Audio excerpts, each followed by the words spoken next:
네, 윤석열 정부의 각 분야별 정책 점검해보고 있는데요. 지난주에 언론 미디어 분야 뒷부분 정리를 못했습니다. 굉장히 중요한 부분이었어요. 공영방송 지배구조 관련된 이야기, 그다음에 포털 관련된 그 뭐 알고리즘으로 지금 다 하고 있다라고 하는데 진짜인지 그렇게 규제하면 되는 건지 정부 차원에서 규제하겠다라는 얘기를 윤석열 정부에서도 하고 있는 거라서 이 두 가지 이야기 나눠보겠습니다. 변상욱 대기자님 나오셨습니다. 안녕하세요. 네, 안녕하십니까. 네.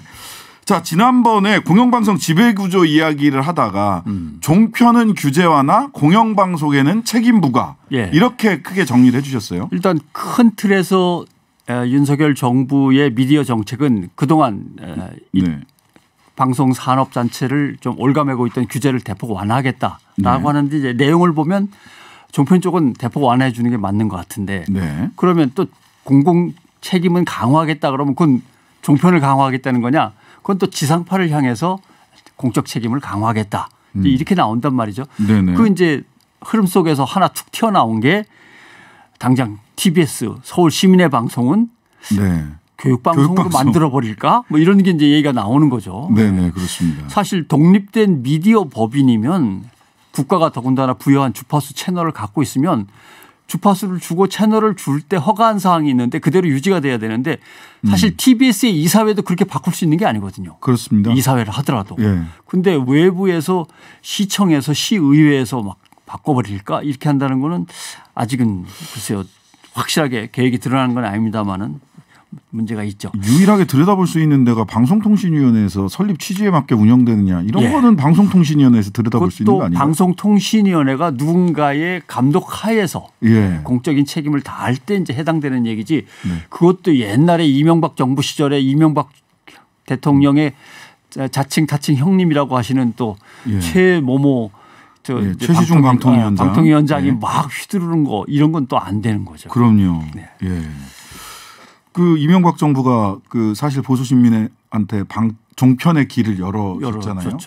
그래서 사실은 보도종합 채널까지 하면 굉장히 7개인가요? 종편이 존재를 하는데. 실제로는 6개가 정식이고 그다음에 또 계속 나왔으니까. 네.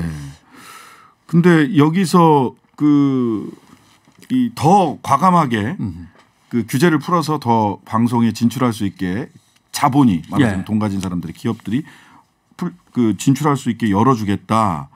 그럼 이제 규제 하나만 하면 사실은 규제 하나 그러면은 이거 그래도 완화하면 견제도 해야 되는데 견제 장치도 얘기가 나와야 되는 거 아닌가요? 그러니까 실제로 책임을 뭐 강화할 수도 있고 규제를 풀 수도 있는데 거기에 맞는 이제 어떤 감독 기구나 또는 견제 장치가 이제 만들어줘야 되는 게 맞죠. 예를 들면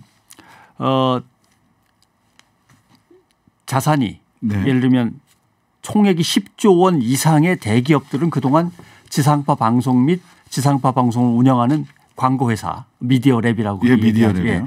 그 지분을 10% 이상 소유할 수 없다. 이렇게 됐고 종편의 경우는 30% 이상 소유할 수 없다. 이렇게 됐단 말이죠.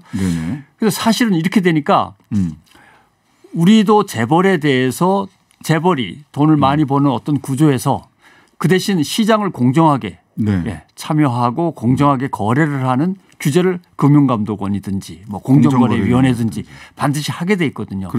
그런데 지금 10% 30% 나름 의미가 있어서 그렇게 규제를 한 건데 이걸 확 푼다 그러면 어디까지 풀 건데 그걸 갖다 누가 감독하고 견제할 거냐. 그 있어야죠. 있어야 됩니다. 그런데 풀더라도. 근데 뭐 대선 국면에서 방송협회 그다음에 종편사업자협회 다들 빨리빨리 풀어달라고 그러니까 다 풀어주는 걸로 지금 계속 계획이 나오고 있는 것 같습니다. 네. 근데 그렇게 되면 사실 우리나라는 그 산업자본이 금융자본도 함부로 소유할 수 없게. 그게 이제 흔히 말하는 금산분리를 갖다가 우리는 원칙으로 해왔죠. 이거는 이제 자본과 언론을 좀 적어도 최소한의 분리가 있어야 된다. 자본과 언론을 분리하자라는 취지인데 이거를 방송협회는 지상파 방송사 협의체인데 이쪽에서도 이거 다 풀어주자. 그럼 KBS, MBC, SBS 이런 데 하고 지역 민방들이 대상이 되는 건가요? 사실은 KBS, MBC 때문에 하는 게 아니고요. 그렇죠. 거기는 뭐 공영방송이기 때문에 SBS 때문에 하는 거죠. SBS. 지난달에 SBS가 최대주주 태영이 자산 총액 10조 원을 드디어 돌파를 했습니다.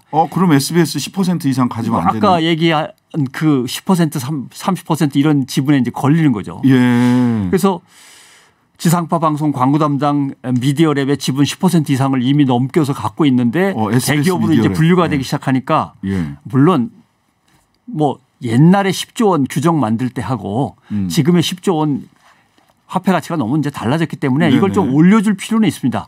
그럼 그걸 논의해야 되는데 규제 장치 없이 막 푸는 걸 생각하면 안 되는 건데 이런 게 있죠. 그럼 얼마나 풀어줄 건데 그러면 다른 대기업들이 지상파 방송사로 마구 진입해 들어올 때 그럼 그 방송사들한테도 다 허용을 할 건가?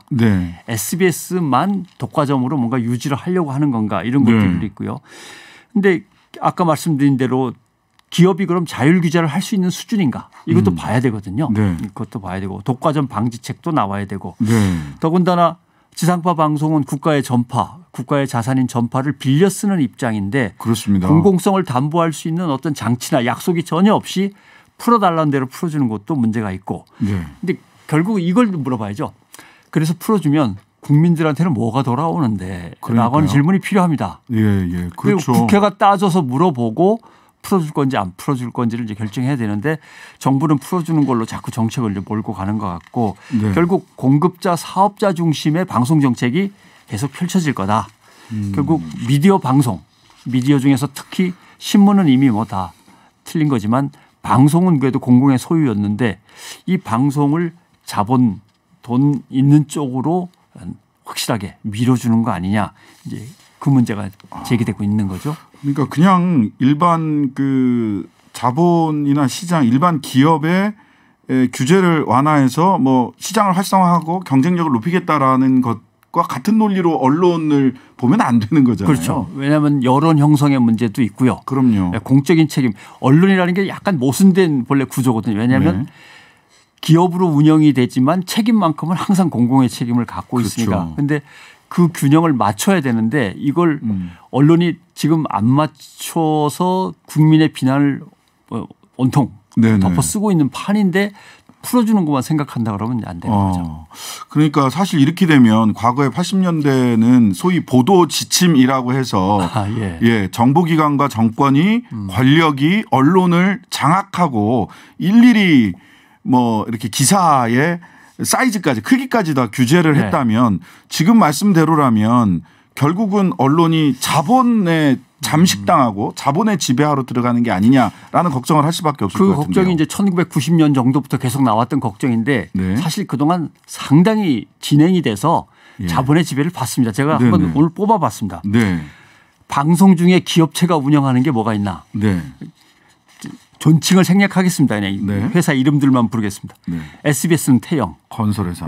광주방송 호반건설, TV조선 부영주택, 강원민방 SG건설, 경기방송은 호주건설, 울산방송은 삼라건설, 대구방송은 나노캠, 대전방송은 우성사료, 뭐 전주방송은 일진홀딩스, 청주방송은 두진, 부산경남 KNN 넥센, 뭐 OBS는 영한모자 줄줄줄줄줄 이 방송들이었어요. 방송입니다. 이건. 신문으로 가면 헤럴드경제, 중흥, 서울신문, 호반, 브릿지경제는 부원, 영안일보는 동양, 인천일보, 부영, 광주매일, 전남매일, 전남, 전북, 매일, 남도일보, 한라, 경인, 광주. 사실은 이제 가장 큰 사실상 전경련이죠. 예를 들면 현대자동차와 현대보험, 현대그룹과 삼성, SK의 지배를 받는 한국경제도 있고 매일경제는 사실 문화재단으로 따로 독립된 것처럼 빠져나와 있습니다만 거기도 뭐 자본의 영향력 안에 들어가 있는 거나 마찬가지고. 그런데 이 사람들이 아니 이 언론들이 그럼 누구를 사실 대변하고 있겠는가 또는 누구의 입장에서 기사를 쓰려고 애를 쓸 건가 따지고 보면 사실은 뻔한 겁니다. 물론 안 그러려고 애를 쓰는 기자들도 있겠지만 주주님과 참 그들의 이익과 관점을 그대로 대변하거나 보호하는 그런 기사들이 나올 수밖에 없는 거고요. 객관적이고 공정하리다. 노동자와 기업의 중간쯤에서 중립을 지켜줄 거다. 어려운 거죠. 기대하기 어려워 보입니다.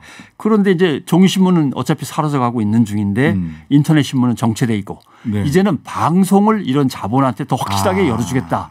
이런 정책들이 나오면 그래서 규제 하나가 쫙 나오는 거군요. 종편이나 그 공영방송에 대한 신문이라는 것이 엄청나게 잘 되고 있다든가 하면 굳이 그렇게 길을 빨리 열어주려고 애를 쓸 필요가 없지만 그쪽이 이미 소멸의 길로 가고 있다 그러면 그걸 살려주기 위해서 이명박 정부 때는 그걸 종합편성 채널이라는 걸로 한번 살렸고 이번에는 자본이 방송에 직접 들어올 수 있도록 또 길을 열어주는 것 이런 것들이 이제 얘기가 되는 거죠.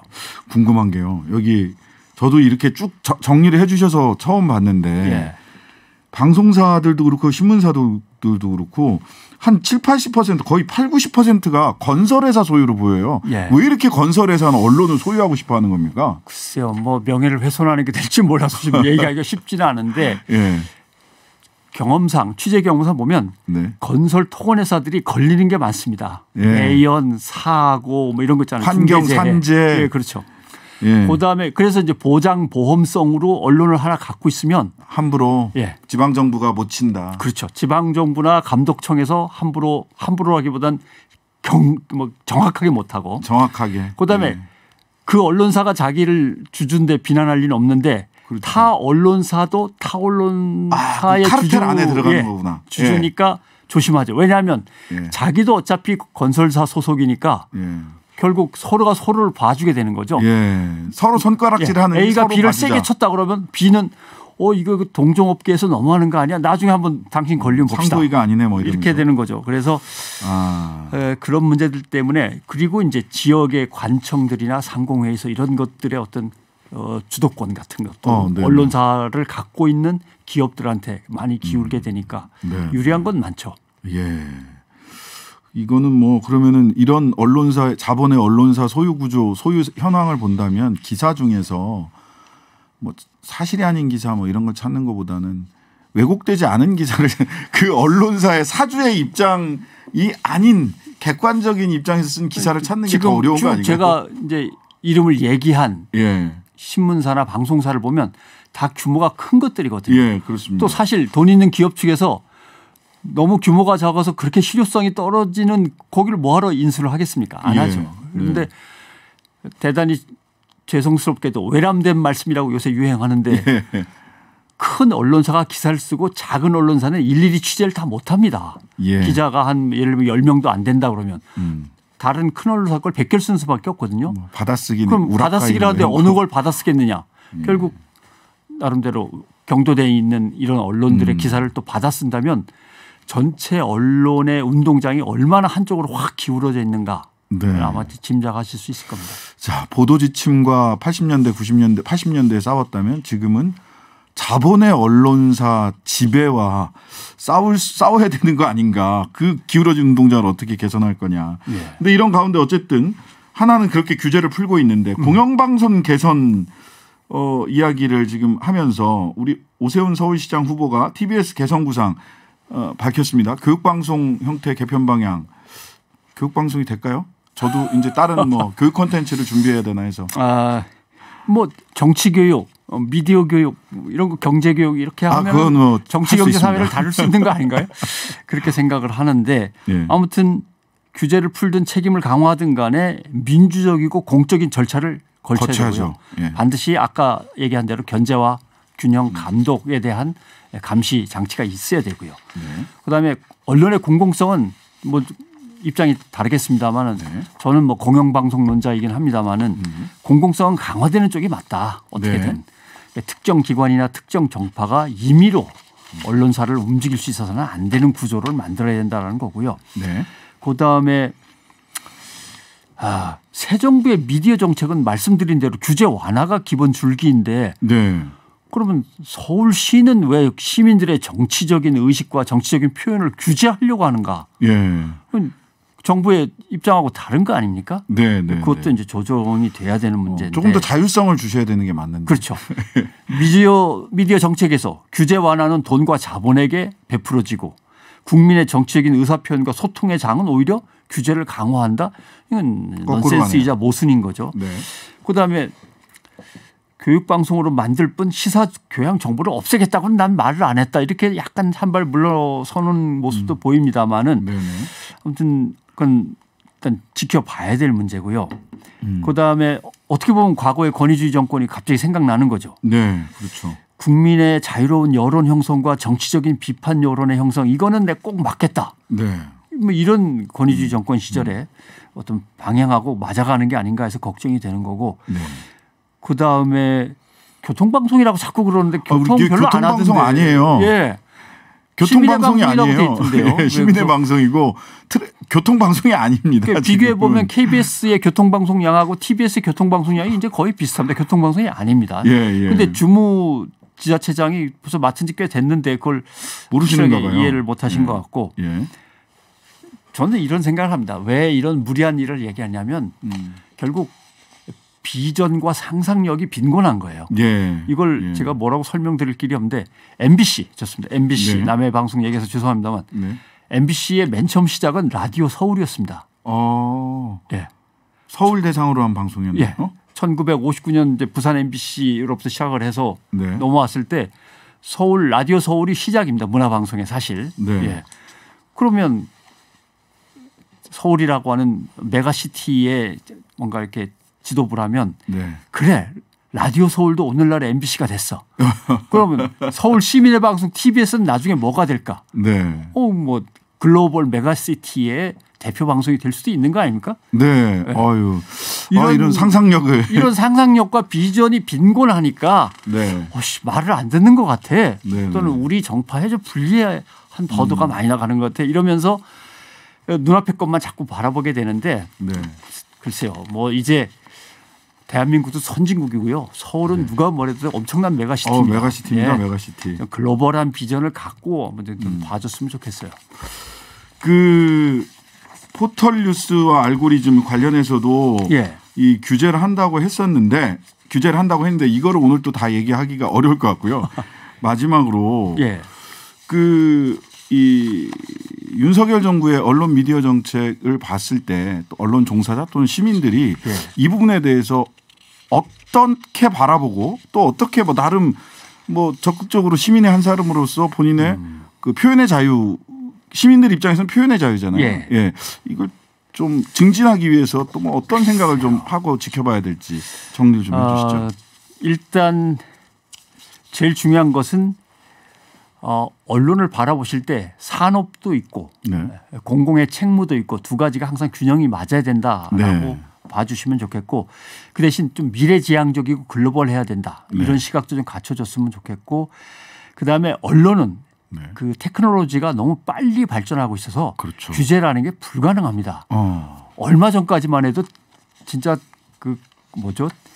참새가 나와서 짹짹짹 하는 그 마크가 있는 트위터. 그게 전부 다일 줄 알았는데 사라지고 페이스북이 대세가 되고 페이스북도 유튜브한테 밀리고 또 유튜브는 뭐에 밀릴지 모르는 거거든요. 예, 요즘 뭐 쇼츠 해가지고 뭐 1분짜리 영상으로. 그렇습니다. 그다음에 국민의 현명한 판단이 미디어에도 적용이 돼야 되는데 역시 미디어 교육과 미디어 소비자 운동 그리고 평생 학습이 필요하다라는 거죠. 평생 학습이 필요하다. 근데 중고등학교에서 지금 전혀 미디어에 대해서 제대로 안 가르치고 있는데 이게 대학에 와서 또 대학을 졸업한 일반 사회인이라도 할지라도 평생 학습이 늘 중요하다라는 것 본인이 인식하고 있어야 되고요. 그다음에 미디어 정책을 바라보실 때